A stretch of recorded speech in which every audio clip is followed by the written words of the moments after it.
लाडकी बहीण योजनेसाठी सामाजिक न्याय आणि आदिवासी विभागाचे 4,000 कोटी वळवले, तर माझ्या विभागाचे पैसे घेताना माझी संमती तरी घ्यायला हवी होती. शिरसाटांकडून खंत व्यक्त. उद्योगपती गौतम अदानी यांनी घेतली मुख्यमंत्री फडणवीसांची भेट. विविध प्रकल्पांवर यावेळी चर्चा.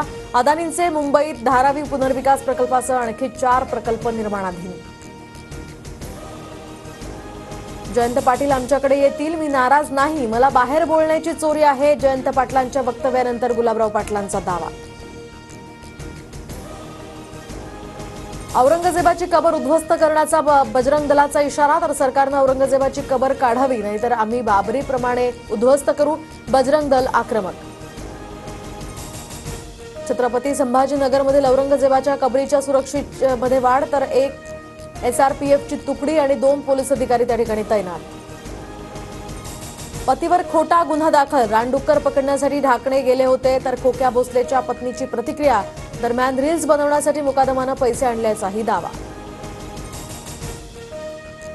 राष्ट्रवादी काँग्रेसची दुपारी बैठक. विधान परिषदेच्या एका रिक्त पदासाठी 75 इच्छुकांचे अर्ज. झिशान सिद्दीकी, संजय दौंड, उमेश पाटील यांची नावं आघाडीवर. बैठकीत एका नावावर शिक्कामोर्तब होण्याची शक्यता.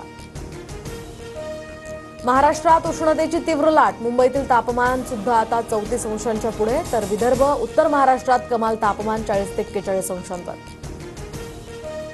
उन्हाची तीव्रता वाढताच राज्यातल्या धरणांमधील पाण्याची साठवण पातळी आता खालावली. तर मार्च महिन्यातच 3,000 मोठ्या आणि मध्यम धरणातील पाणीसाठा हा 52.71%.